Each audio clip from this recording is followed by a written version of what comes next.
মন্দারমণিতে আমাদের আনন্দের 16 কলা পূর্ণ করবার পরে আমরা রওনা দিয়েছিলাম দীঘার উদ্দেশ্যে। আর এই মেরিন ড্রাইভ দিয়ে যাওয়ার সময় দেখেছিলাম সমুদ্রের স্তব্ধ বা থেমে যাওয়া দৃশ্য, যেখানে দেখে আসলাম কিছুক্ষণ আগেই সমুদ্রের উদ্যম দৃশ্য। আর এখানে সত্যি একই সমুদ্রের ভিন্ন ভিন্ন রূপও দেখতে হলো আমাদের।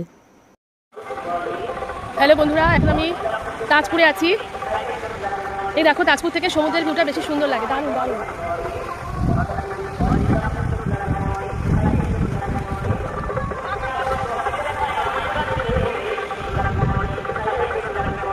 আর ওই যে আমাদের ওইদিকে গাড়ি,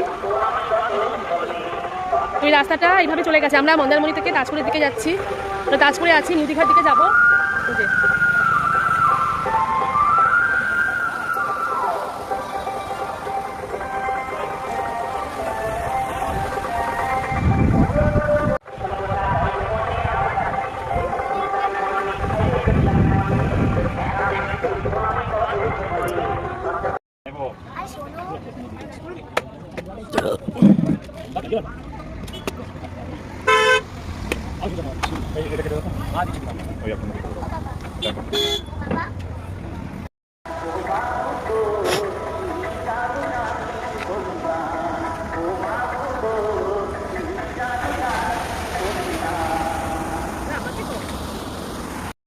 হ্যাঁ বন্ধুরা, তাজপুরে কিছুটা সময় কাটানোর পরে একটু ডাব খেয়ে ঠান্ডা হওয়ার পরে আমরা রওনা দিয়েছিলাম ময়না আর শঙ্করপুরের উদ্দেশ্যে।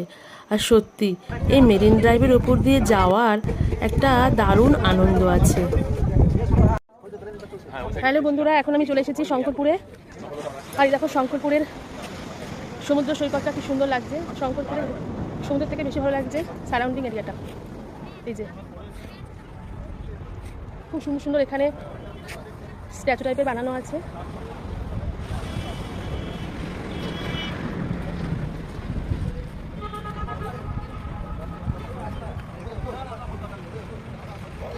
আর প্রচণ্ড রোদ্দুর, প্রচণ্ড।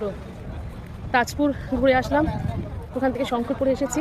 আর সত্যি কথা বলতে কি, বিকালবেলাটা দারুণ এনজয় করা যায়, কিন্তু এই রোদ্দুরে গাড়ি থেকে কেউ নামিনি, শুধুমাত্র আমি নেমেছি ভিডিও করার জন্য।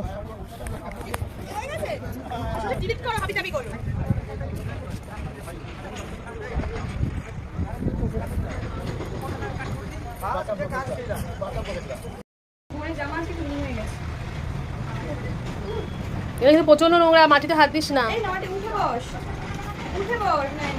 মানি খাবে না, ও খেতে পারবে না, ঝাল লাগবে।